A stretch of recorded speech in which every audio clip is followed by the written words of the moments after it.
Hello viewers and welcome to another chapter. Before we begin, I would like to address that I am currently fighting a cold, so do not be alarmed if you hear me coughing. Like that, in between the reading. Regardless, I hope you enjoy. So let's get started.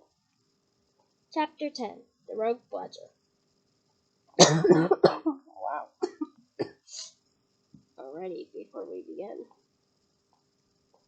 Since the disastrous episode of the Pixies, Professor Lockhart had not been brought live creatures to class.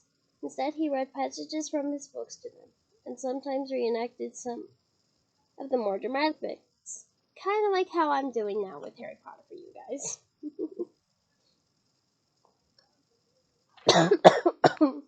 Only I'm reading chapter by chapter. He usually picked Harry to help him with these reconstructions. So far, Harry had been forced to play a simple Transylvanian villager whom Lockhart had cured of a babbling curse, a yeti with a head cold. I'm like that yeti right now.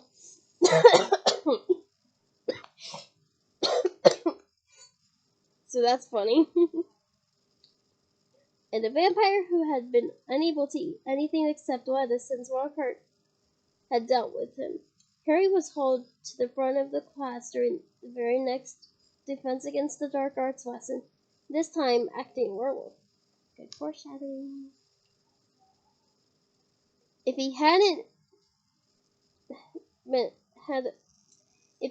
a very good reason for keeping Lockhart in a good mood, he would have refused to do it. Nice loud how, Harry. Exactly. And then, if you'll believe it, I pounced like this and slammed him to the floor. Thus, with one hand, I managed to hold him down. With my other, I put my wand to his throat. I then screwed up my remaining strength and performed an intensely complex Morpheus charm. He let out a piteous moan. Go on, Harry. Higher than that. Good. The fur vanished. The fangs shrank. And he turned back into a man. Simple yet effective. And another village will remember me forever as the hero who delivered them from the monthly terror of werewolf attacks.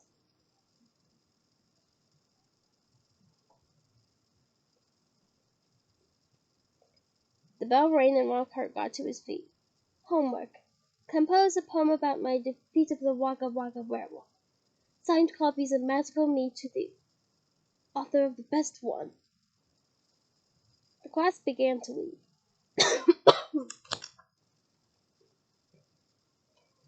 Harry returned to the back of the room where Ron and Hermione were waiting.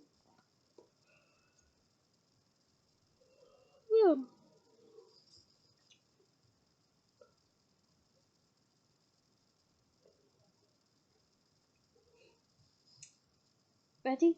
Harry muttered. Wait until everyone's gone, said Hermione nervously. All right. She approached Lockhart's desk, a piece of paper clutched tightly in her hand. Harry and Ron right behind her.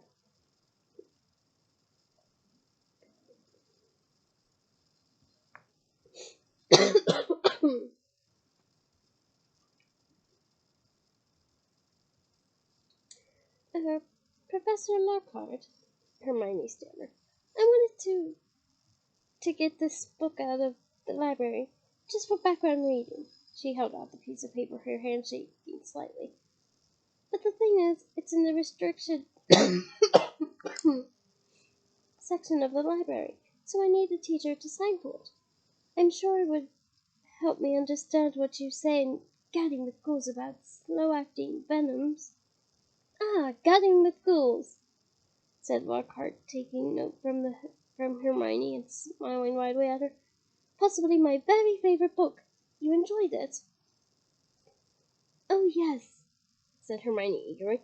So clever the way you trapped the last one with the tea strainer. I didn't know tea strainers existed. That's news to me. I'll have to find one. I like my tea. It's the Brit in me. Well, I'm sure no one would mind me giving the best student of the year another extra help, said Lockhart warmly, pulled out an enormous peacock quill. Oh, peacocks are the symbol of elegance. That would be a marvelous quill in my quill collection. What? I collect feathers and call them quills. Who doesn't? Nice, isn't it? He said, misreading the revolted look on Ron's face. I usually save it for book signings. He scrawled an enormous whoopee signature on the note and handed it back to Hermione. So, Harry, said Lockhart, while Hermione folded the note with fumbling fingers and slipped it into her bag. Tomorrow's the first Quidditch match of the season, I believe. Gryffindor against Slytherin, is it not? I hear you're a useful player. I was a seeker too. I was asked to try for the national squad, but preferred to dedicate my life to the eradication of the dark forces. Still, if you ever feel the need for a little private training, don't hesitate to ask. Always happy to pass on my experience to less able players. Oh, Lockhart. I'm sure Harry has enough knowledge to last him a lifetime, courtesy of Oliver Wood.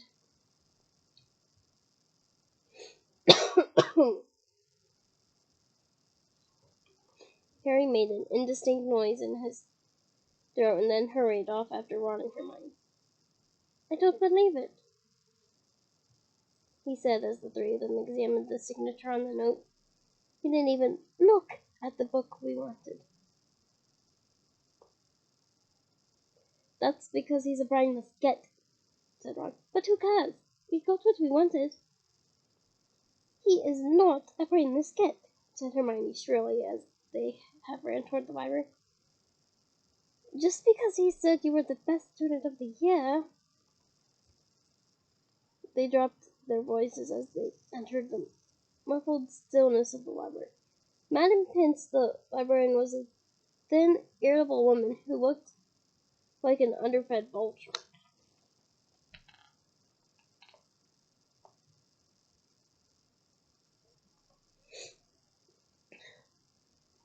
Most potent potions, she repeated suspiciously, trying to take the note from Hermione, but Hermione wouldn't let go. I was wondering if I could keep it, she said breathlessly. Oh, come on, said Ron, wrenching it from Graps and thrusting it at Madame Pince. We'll get you another autograph. Lockhart will sign anything if it stands still long enough. Madame Pince held the note up to the light, as though determined to detect a forgery. That's actually a useful light. But it passed the test. She stalked away between the lofty shelves and returned to several minutes later carrying a large and moldy-looking book. Hermione put it carefully into her bag, and they left, trying to not walk too quickly or look guilty. 5 minutes later, they were barricaded in Moaning Myrtle's out-of-order bathroom once again. Hermione had overridden Ron's objections by pointing out it was the last place anyone in their right mind would go, so they were guaranteed some privacy. Moaning Myrtle was crying noisily in her stall, but they were ignoring her, and she them. Hermione opened most potent potions carefully, and the three of them bent over the damp, spotted page. It was clear from a glance why it belonged in the restriction section. Some of the potions had effect almost too gruesome to think about, and there were some very unpleasant illustrations, which included a man who seemed to have been turned inside out. Thank you, J.K. Rowling. And a witch sprouting several extra pairs of arms out of her hand. Here it is, said Hermione excitedly as she found the page headed the Polyjuice potion. It was decorated with drawings of people halfway through transforming into other people. Harry sincerely hoped the artist had imagined the looks of intense pain on their faces.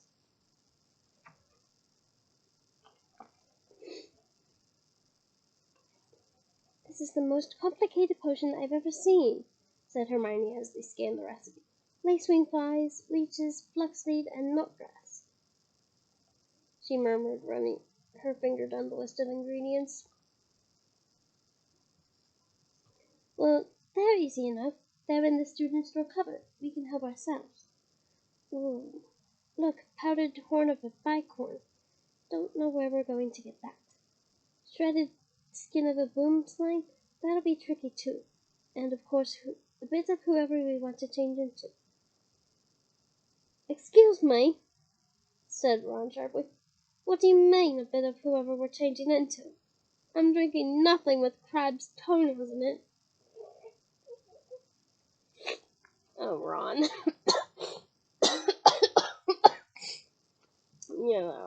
Wow.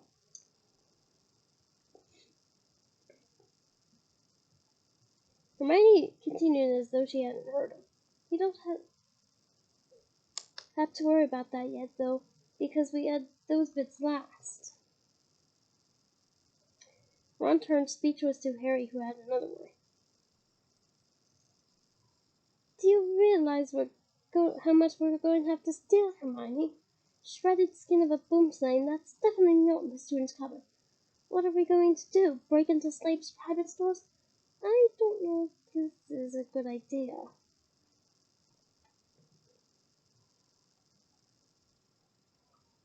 Hermione shut the book with a snap. Well, if you two are going to chicken out, fine, she said. There were bright pink patches on her cheeks and her eyes were brighter than usual. I don't want to break rules, you know. I think threatening Muggleborns is far worse than brewing up a difficult potion. That's kind of high praise coming from Hermione, because if you remember, she's Muggleborn herself. But if you don't want to find out it's Malfoy, I'll go straight to Madame Pince now and hand the book back in. I never thought I'd see the day when you'd be persuading us to break rules, said Ron. All right, we'll do it. But not toenails, okay? I'm sorry, but that's just funny.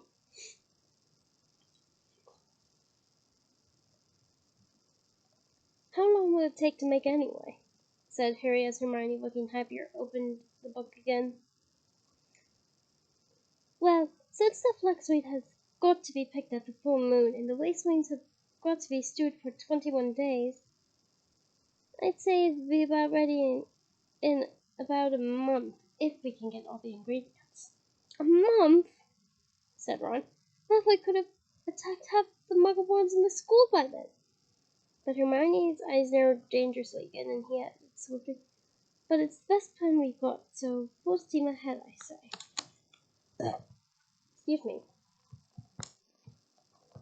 However, while Hermione was checking that the coast was clear for them to leave the bathroom, Ron muttered to Harry, it'll be a lot less hassle if you can just knock Malfoy off his broom tomorrow. I think Ron, as a Quidditch fan, would probably recognize that'd be a foul of some sort. I don't know. Something to think about. Harry woke early on Saturday morning and lay for a while, thinking about the upcoming Quidditch match. He was nervous, mainly at the thought of what Woodward say if Gryffindor lost, but also at the idea of facing a team mounted on the fastest racing brooms gold could buy. He never wanted to beat Slytherin so badly. After an hour laying in there with his insides churning, he got up, dressed, and went down to breakfast early, where he found the rest of the Gryffindor team huddled at the long, empty table, looking upright and not speaking much. As 11 o'clock approached, the whole school started to make its way down to the Quidditch stadium. It was a muggy sort of day with a hint of thunder in the air. Ron and Hermione came hurrying over to wish Harry good luck as he entered the locker rooms. The team pulled on their scarlet Gryffindor robes, then sat down to listen to Wood's usual pre-match pep talk. Slytherin has better brooms than us, he began. No point denying it. But we've got better people on average. We've trained harder than they have. We've been flying in all weathers. Too true, muttered George Weasley. I haven't been properly dry since August. And we're going to make them rue the day they let that little bit of slime Malfoy buy his way onto that team.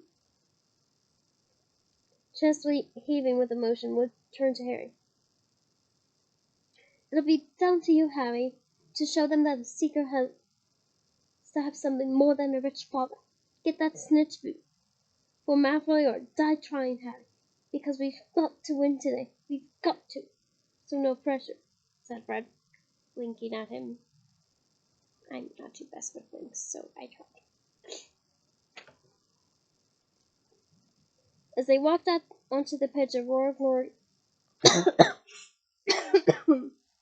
of noise greeted them. Mainly cheers, because Ravenclaw and Hufflepuff were anxious to see Slytherin beaten. But the Slytherins in the crowd made their boos and hisses heard too. You know, I love J.K. Rowling for this, because lions obviously roar, and the mascot of Gryffindor is a lion, whereas the Slytherin's hissing is akin to their mascot, the serpent. That's pretty clever. Madam Hooch, the Quidditch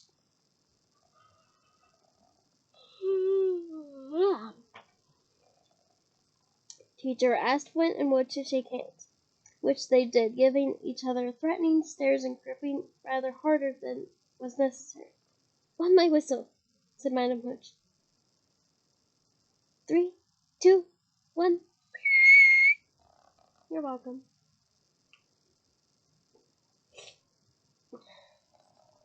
With a roar from the crowd to speed them upward, the 14 players rose toward the leaden sky. Harry flew higher than any of them, squinting around for the snitch. All right, there, Scarhead, yelled Malfoy, shooting underneath him as though to show off the speed of his broom. Harry had no time to reply. At that very moment, a heavy black bludger came pelting toward him. He avoided it so narrowly that he felt it ruffle his hair as it passed. Close one, Harry, said George, streaking past him with his club in his hand, ready to knock the bludger back toward a Slytherin. Harry saw George give the bludger to a powerful whack in the direction of Adrian Pussy, but the bludger changed direction in midair and shot straight for Harry again. Harry dropped quickly to avoid it, and George managed to hit it hard toward Malfoy. Once again, the bludger swerved like a boomerang and shot at Harry's head. Ow. Harry put on a burst of speed and zoomed toward the other end of the pitch. He could hear the bludger whistling behind him. What was going on? Bludgers never concentrated on one player like this. It was their job to try to unseat as many people as possible. Fred Weasley was waiting for the bludger at the other end. Harry ducked as Fred swung at the bludger with all his might. The bludger was knocked off course. Gotcha! Fred yelled happily, but he was wrong, though it was magnetically attracted to Harry. The bludger pelted him once more, and Harry was forced to fly off at full speed. It had started to rain. Harry felt heavy drops fall to his face, splattering onto his glasses. He didn't have a clue what was going on in the rest of the game until he heard Lee Jordan, who was commentating, say, Slytherin lead, 60 points to 0. The Slytherin's superior brooms were clearly doing their jobs, and meanwhile the Mad Bludger was doing it all to knock Harry out of the air. Fred and George were now flying so close to him on either side that Harry could see nothing except their flailing arms and had no chance to look for the snitch, let alone catch it. Someone's tampered with this bludger, Fred grunted, swinging his bat with all his might as it launched a new attack on Harry. We need a timeout, said George, trying to signal would and stop the bludger breaking Harry's nose at the same time. Wood obviously got the message. Madam Hooch's whistle rang out, and Harry, Fred, and George dived for the ground, still trying to avoid the mad bludger. "What's going on?" said Wood as the Gryffindor team huddled together while Slytherins in the crowd jeered. "We're being flattened. Fred, George, where were you when that bludger stopped Angelina scoring?"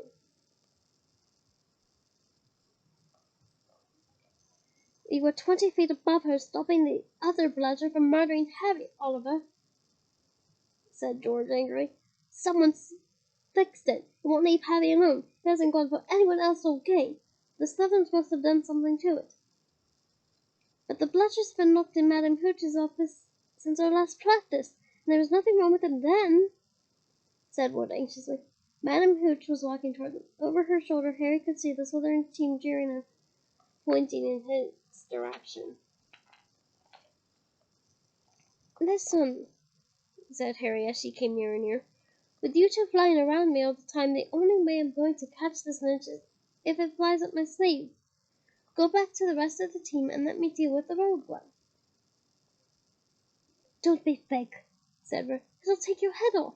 Wood was looking from Harry to the Weasleys. "Oliver, this is insane," said Aloysius Bennet angrily. "You can't let Harry deal with that thing on its own. Let's ask for an inquiry." "If we stop now, we'll have to forfeit the match," said Harry. "And we're not losing to Slytherin just because of a crazy bludger. Come on, Oliver. Tell them to leave me alone."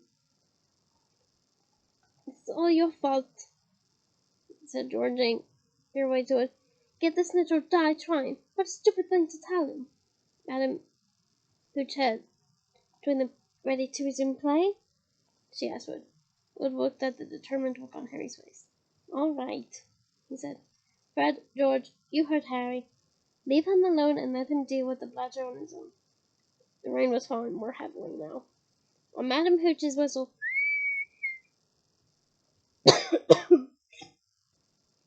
Harry kicked hard into the air and heard the telltale whoosh of the bludger behind him. I know that's more of a whistle, but me too. Higher and higher Harry climbed. He whooped and swooped, spiraled, zigzagged, and rolled. Slightly dizzy. Yeah, that made me enough dizzy too. He nevertheless kept his eyes wide open. Rain was speckling his glasses, and he ran up his nostrils as he hung upside down, avoiding another fierce dive from the bludger. He could hear laughter from the crowd. He knew he must look very stupid, but the rope bludger was heavy and couldn't change direction as quickly as Harry could. He began kind of a roller coaster ride around the edges of the stadium, squinting through the silver sheets of rain to get the Gryffindor goalpost where Adrian Pussy was trying to get past Wood. A whistling in Harry's ear told him the bludger had just missed him again. He turned right over and sped in the opposite direction. "Training for the ballet, Potter!" yelled Malfoy as Harry was forced to do a stupid kind of twirl in midair to dodge the bludger. And he fled, the bludger trailing a few feet behind him. And then glaring back at Malfoy in hatred, he saw it. The golden snitch. It was hovering inches above Malfoy's left ear, and Malfoy, busy laughing at Harry, hadn't seen it. For an antagonizing moment, Harry hung in midair, not daring to speed toward Malfoy in case he looked up and saw the snitch. Wham! He had stayed still a second too long. The bludger hit him at last, smashed into his elbow, and Harry felt his arm break. I have never broken a bone in my body, and I hope that training never stops. Dimly, dazed by the searing pain in his arm, he slid sideways on his rain-drenched room, one knee still crooked over it, his right arm dangling useless at his side. The bludger came back, pelting back for a second attack, this time aiming at his face. Harry swerved out of the way, one idea firmly lodged in his numbering: to get get to Malfoy. Through the haze of rain, he dived for the shimmering, sneering face below him and saw its eyes widen with fear. Malfoy thought Harry was attacking him. What the? He gasped, careering out of Harry's way. Harry took his remaining hand off his broom and made a wild snatch. He felt his fingers close on the cold snitch, but was now only gripping the broom with his legs, and there was a yell from the crowd below as he headed straight for the ground, trying not to pass out. With a splattering thud, he hit the mud. Ugh. Mud is the most undignified disaster, in my opinion. I don't know how much more I can address this. And rolled off his broom. His arm was hanging at a very strange angle. Riddled with pain, he heard, as though from a distance, a good deal of whistling and shouting. He focused on the snitch clutched in his good hand. Aha, he said vaguely. We've won. And he fainted. He came around, rain falling on his face, still lying on the ground with someone leaning over him. He saw a glitter of teeth. Oh, no, not you, he moaned. Doesn't know what he's saying, said Lockhart loudly to the anxious crowd of Gryffindors pressing around them. Not to worry, Harry. I'm about to fix your arm. No, said Harry. I'll keep it like this, thanks. He tried to sit up, but the pain was terrible. He heard a familiar clicking noise nearby. I don't want a photo of this, Colin, he said loudly. Lie back, Harry, said Lockhart soothingly. It's a simple charm I've used countless of times. Why can't I just go to the hospital wing? Said Harry through clenched teeth. You should really, Professor, said Matty Wood, who couldn't help grinning as though even though his seeker was injured. Great capture, Harry. Really spectacular. Your best yet, I'd say. Through the thicket of legs around him, Harry spotted Fred and George Weasley wrestling the rogue bludger into a box. It was still putting up a terrific fight. Stand back, said Lockhart, who was rolling up his jade green sleeves. Oh. Lockhart and I would get it. Jade isn't a beautiful green. It's not as dark as the other shades, and it's not as light as the other tints of green, but it's like this nice medium color that everyone can get along with. And no wonder, because jade is a precious gemstone in commonly associated with China, because they have like jade dragons and jade jewelry. In fact, jade is part of the Feng Shui, which is basically a color system organization to help declutter your mind. You can read up on about it if you get curious. But yeah, jade green, to sum this little commentary up, is a very beautiful green. No, don't, said Harry weakly. But Lockhart was twirling his wand, and a second later had it directed straight at Harry's arm. A strange and unpleasant sensation started at Harry's shoulder and spread all the way down to his fingertips. It felt as though his arm was being deflated. He didn't dare look at what was happening. He had shut his eyes, his face turned away from his arm, but his worst fears were realized as the people above him gasped and Colin Creevey began clicking away madly. His arm didn't hurt anymore, nor did it feel remotely like an arm. Ah, said Lockhart. Yes, well, that sometimes can happen. The point is, the bones are no longer broken. That's the thing to bear in mind. So Harry just toddled up to the hospital wing. Ah, Mr. Weasley, Miss Granger, would you escort him? And Madame Pomfrey will be able to, tidy you up a bit. As Harry got to his feet, he felt suddenly strangely lopsided. Taking a deep breath, he looked down at his right side. What he saw nearly made him pass out again. Poking out at the end of his robes was what looked like a thick, flesh-covered rubber glove. He tried to move his fingers. Nothing happened. Harry... Oops. Lockhart hadn't mended Harry's wounds. He had removed them. Madame Pomfrey wasn't at all pleased. Well, yeah, could you blame her? You should have come straight to me, she raged, holding up the sad, limp remainder of what half an hour before had been a working arm. I can mend bones in a second, but growing them back... You will be able to, won't you? Said Harry desperately. I'll be able to, certainly, but it will be painful, said Madame Pomfrey grimly, throwing a pair of PJs. You'll have to stay the night. Hermione waited outside with the curtain drawn around Harry's bed while Ron helped him into his pajamas. I always say PJs. It took a while to stuff the rubbery boneless arm into his sleeve. Well, yeah, I feel like I kind of would. How can you stick up for Lockhart now, Hermione? Ron called through the curtain as he pulled Harry's fingers through the cuff. If Harry wanted deboning, he would have asked. Anyone can make a mistake, said Hermione, and it doesn't hurt any more, does it, Harry? No, said Harry, getting into bed, but it doesn't do anything else either. As he swung himself onto the bed, his arm flapped pointlessly. Hermione and Madame Pomfrey came around the curtain. Madame Pomfrey was holding a large bottle of something labeled Skelly Grow.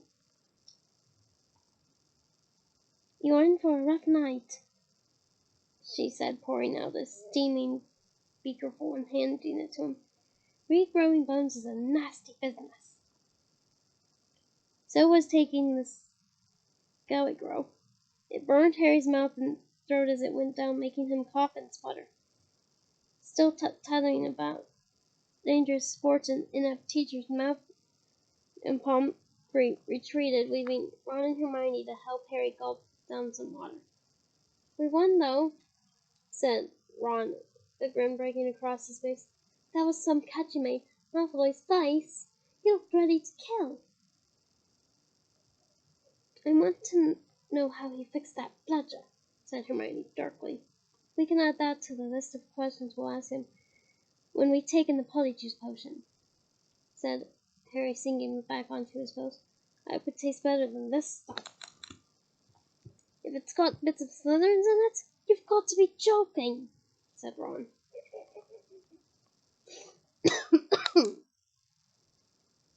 The door of the hospital wing burst open at that moment. Filthy and soaking wet, the rest of the Gryffindor team had arrived to see her. Unbelievable flying, Harry, said George. I've just seen Marcus Flint yelling at Malfoy. Something about having the snitch on the top of his head and not noticing. Malfoy didn't seem too happy. They had brought cakes, sweets, and bottles of pumpkin juice. They gathered around Harry's bed and were just getting started on what promised to be a good party when Madame Pomfrey came storming over, shouting, This boy needs a rest! He's got 33 bones to regrow! Out! Out! And Harry was left alone, with nothing to distract him from the stabbing pains in his limp arm.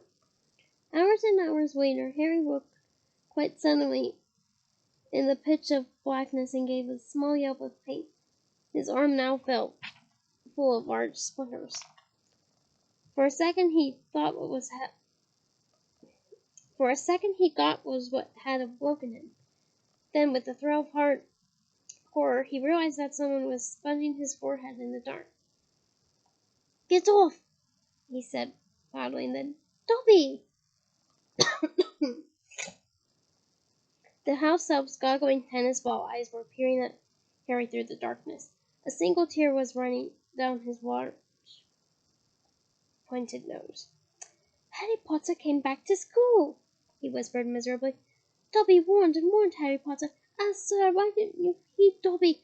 Why didn't Harry Potter go back home when he missed the train?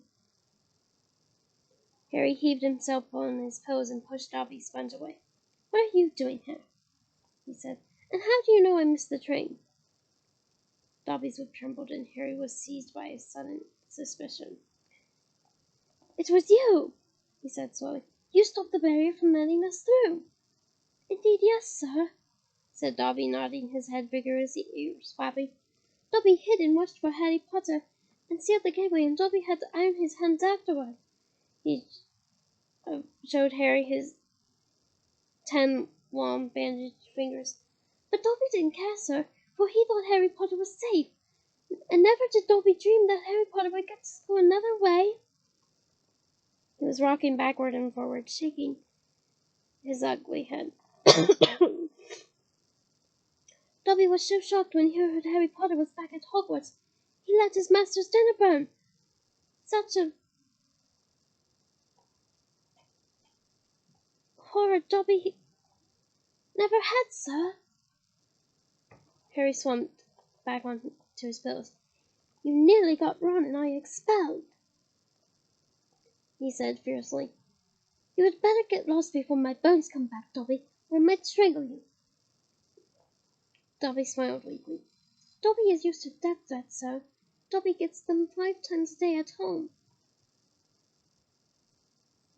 He blew on his nose on the corner of the filthy pillowcase he wore, looking so pathetic that Harry felt anger ebb away in spite of himself.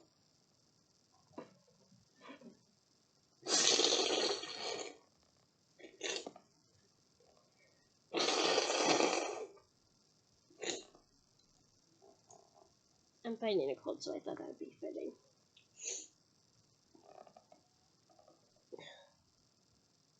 "Why do you wear that thing, Dobby?" he asked curiously. "This, sir?" said Dobby, plucking at the pillowcase. "'Tis a mark of the house of enslavement, sir. Dobby can only be freed if his masters present him with clothes, sir. The family is careful not to pass Dobby even a sock, sir, for then he would be free to leave their house forever." Dobby mopped his bulging eyes and said solemnly, "Harry Potter must go home." Dobby thought his bludger would be enough to make.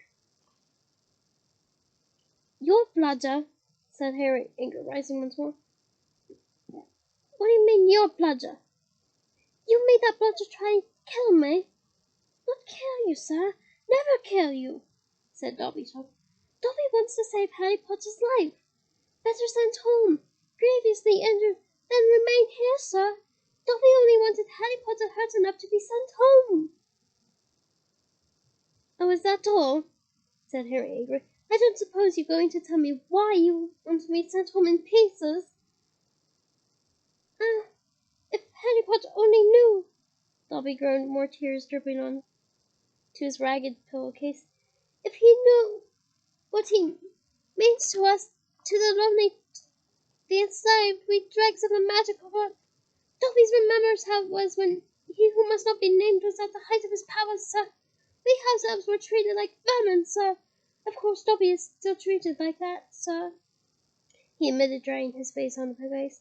"But mostly, sir, life has improved for my kind since you triumphed over he who must not be named. Harry Potter survived, and the Dark Lord's power was broken, and it was a new dawn, sir. And Harry Potter shone like a beacon of hope for those who thought the darker days would never end, sir. And now at Hogwarts terrible things are to happen, or perhaps happening already, and Dobby cannot let Harry Potter stay here now that history is to repeat itself, now that the Chamber of Secrets is open once more." Dobby froze horror-struck, then grabbed Harry's water jug from his bedside table and cracked it over his own head, toppling out of sight. A second later, he crawled back onto the bed, cross-eyed, muttering, "Bad Dobby! Very bad Dobby!" "So there is a Chamber of Secrets?" Harry whispered. "And you say it's... Did you say it's been opened before? Tell me, Dobby." He seized the elf's bony wrist as Dobby's hand inched toward the water jug. "But I'm not muggle-born." "True, he's half-blooded." "How can I be in danger from the chamber?" "Ah, sir, ask no more. Ask no more, poor Dobby," stammered the elf, his eyes huge in the dark. "Dark deeds are planned in this place. But Harry Potter must not be here when they happen. Go home, Harry Potter. Go home. Harry Potter must not meddle in this, sir. 'Tis too dangerous. Who is it, Dobby? Harry said, keeping a firm hold on Dobby's wrist to stop him from hitting himself with the water jug again. Who opened it? Who opened it last time? Dobby can't, sir. Dobby can't. Dobby mustn't tell, squealed Thea. Go home, Harry Potter. Go home. I'm not going anywhere, said Harry fiercely. One of my best friends, Smuggleborn. She'll be first in line if the chamber really has been opened. Harry Potter risks his own life for his friends, moaned Dobby in a miserable kind of ecstasy. So noble, so valiant, but he must save himself. He must. Harry Potter must not. Dobby suddenly froze, his bat ears quivering. Harry heard it, too. There were footsteps coming down the passageway outside. Dobby must go, breathed the elf, terrified. There was a loud crack, and Harry's fist was suddenly clenched on thin air. He slumped back into bed, his eyes on the dark doorway of the hospital wing as the footsteps drew near. Next moment, Dumbledore was backing into the dormitory, wearing a long woolly dressing gown and a nightgown. He was carrying what end of what looked like a statue. Professor McGonagall appeared a second later, carrying its feet. Together they heaved it onto a bed. Get Madame Pomfrey, Get Madame Pomfrey, whispered Dumbledore, and Professor McGonagall hurried past the end of Harry's bed out of sight. Harry lay quite still, pretending to be asleep. He heard urgent voices, and then Professor McGonagall swept back into view, closely followed by Madame Pomfrey, who was pulling the cardigan over her nightdress. He heard a sharp intake of breath. What happened? Madame Pomfrey whispered to Dumbledore, bending over the statue on the bed. Another attack, said Dumbledore. Minerva found him on the stairs. There was a bunch of grapes next to him, There was a bunch of grapes next to him, said Professor McGonagall. We think he was trying to sneak up here to visit Potter. Harry's stomach gave a horrible lurch. Slowly and carefully he raised himself a few inches so he could look at the statue on the bed. A ray of moonlight lay across its staring face. It was calling creepily. His eyes were wide and his hands were snuck up in front of him, holding his camera. Petrified, whispered Madame Pomfrey. Yes, said Professor McGonagall, but I shudder to think, if Albus hadn't been on his way downstairs for hot chocolate, who knows what might have. The three of them stared down at Colin. Then Dumbledore leaned forward and wrenched the camera out of Colin's rigid grip. You don't think he managed to get a picture of his attacker? Said Professor McGonagall eagerly. Dumbledore didn't answer. He opened the back of the camera. Good gracious, said Madame Pomfrey. A jet of steam had hissed out of the camera. Harry, 3 bags away, caught the arid smell of burnt plastic.